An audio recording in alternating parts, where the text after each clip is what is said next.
आज हम फ्रायड के मनोलैंगिक विकास का सिद्धांत के बारे में अध्ययन करेंगे, जिसके प्रतिपादक सिगमंड फ्रायड थे। इन्होंने 5 अवस्थाएं बताई थी, मगर इन अवस्थाओं को जानने से पहले हमें कुछ चीज़ों के बारे में जान लेना अति आवश्यक है कि इनके क्या विचार रहे। जैसे यौन। फ्रायड के अनुसार यौन से तात्पर्य प्राणी के उन सभी क्रियाओं से होता है जिनसे उन्हें सुख तथा संतुष्टि मिलती है। फ्रायड ने स्पष्ट किया है कि लैंगिक क्रियाओं की शुरुआत व्यक्ति के शैशव काल से ही होता है और उम्र बीतने के साथ साथ उसका विकास ठीक उसी तरह से होता है जैसे व्यक्ति का शारीरिक व मानसिक विकास होता है। अब इन्होंने दूसरा जो टर्म इस्तेमाल किया था उसे हम लिबिडो कहते हैं। प्रेम व स्नेह काम प्रवृत्ति को फ्रायड ने लिबिडो माना है। यह एक स्वाभाविक प्रवृत्ति है। इसका दमन करने की कोशिश की जाती है तो व्यक्ति कुसमायोजित हो जाता है। फ्रायड के अनुसार यह एक लैंगिक शक्ति है जो जन्म से ही मौजूद होती है। उसके बाद कई मनोलैंगिक अवस्थाओं से होते हुए व्यक्ति के उम्र बीतने के साथ साथ लैंगिक शक्ति का विकास भी होता है। मनोलैंगिक विकास के सिद्धांत का मुख्य सार यही है। अब हम तीसरे नंबर पे आते हैं। उन्होंने कामुकता क्षेत्र के बारे में बताया था। मुख्य कामुकता क्षेत्र वैसे क्षेत्र से होता है जो संबंधित अवस्था में लैंगिक उत्तेजना का केंद्र बिंदु होता है, जैसे मुखावस्था में मुख और गुदावस्था में गुदा इत्यादि। अब उन्होंने चौथी जो बात बताई थी अस्थायीकरण, जिसे हम फिक्सेशन के नाम से जानते हैं।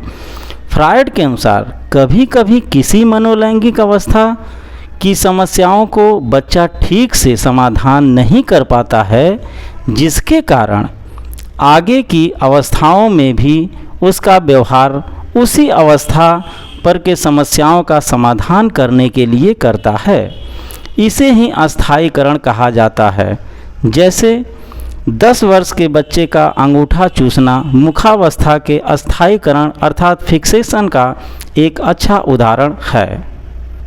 अब हम फ्रायड के मनोलैंगिक विकास की अवस्थाओं के बारे में चर्चा करेंगे।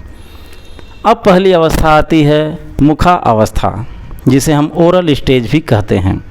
यह 0 से 2 वर्ष तक की होती है और इसका कामुकता क्षेत्र मुख होता है, जैसे चूसना, निगलना, जबड़ा या दांत से दबाना इत्यादि क्रियाएं वह करता है।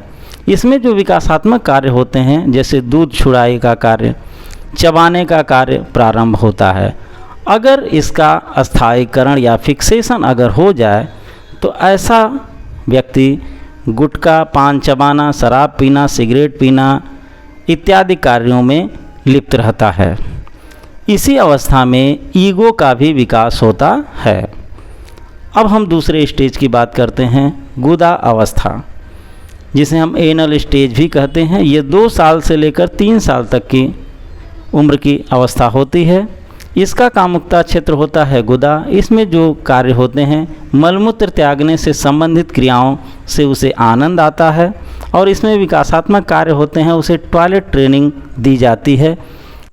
गुदी अवस्था का अस्थायीकरण अगर होता है तो ऐसा व्यक्ति बहुत अधिक साफ सफाई पर ध्यान देगा, वह समयनिष्ठ होगा और कंजूस प्रवृत्ति का होगा। अब हम तीसरी अवस्था की बात करते हैं, लिंग प्रधानावस्था या शीशन प्रधानावस्था। यह 4 से लेकर 6 वर्ष तक की आयु तक होती है और इसका कामुकता क्षेत्र होता है जनेंद्रिय। इसमें विकासात्मक कार्य जो होते हैं लिंग भेद से परिचित हो जाता है। लड़कों में मातृ मनोग्रंथि और लड़कियों में पितृ मनोग्रंथि उत्पन्न हो जाती है। लड़के अपने माता के प्रति प्रेम दिखाते हैं, लड़की अपने पिता के प्रति प्रेम दिखाती है। अगर इस अवस्था का अस्थायीकरण अगर हो जाए तो लड़कों में उतावलापन, सेखीबाजी, उच्च आकांक्षा, नपुंसकता इत्यादि जैसे लक्षण भविष्य में हो सकते हैं और लड़की में सम्मोहकता, स्वच्छंद, संभोगिता व ठंडापन जैसे लक्षण भविष्य में आ सकते हैं। इसी अवस्था में सुपर ईगो का विकास होता है। अब हम अगली अवस्था की तरफ बढ़ते हैं तो अप्रकट अवस्था, जिसे हम लेटेंसी स्टेज कहते हैं, यह 7 से लेकर 12 वर्ष की आयु तक होती है।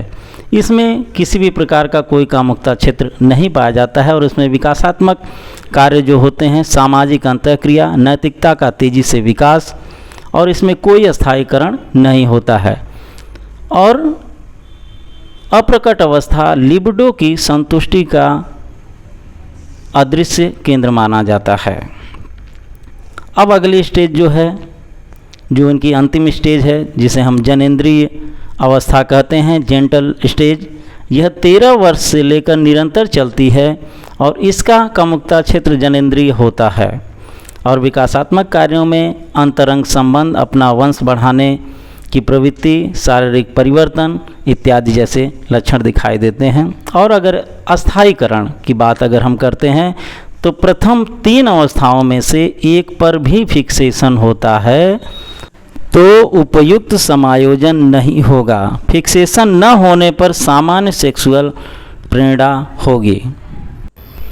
फ्रायड के मनोलैंगिक विकास को हम बहुत ही आसान तरीके से याद रख सकते हैं।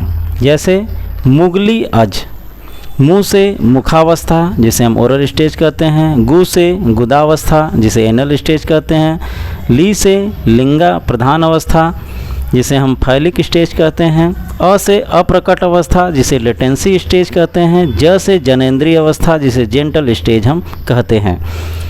तो आप सभी को फ्रायड के मनोलैंगिक विकास के सिद्धांत को आसानी से समझने में आसानी होगी। आप सभी का बहुत बहुत धन्यवाद। आप ऐसे ही वीडियो देखने के लिए और आसान भाषा में समझने के लिए हमेशा मेरे चैनल से जुड़े रहें। आपका हृदयराज कपूर।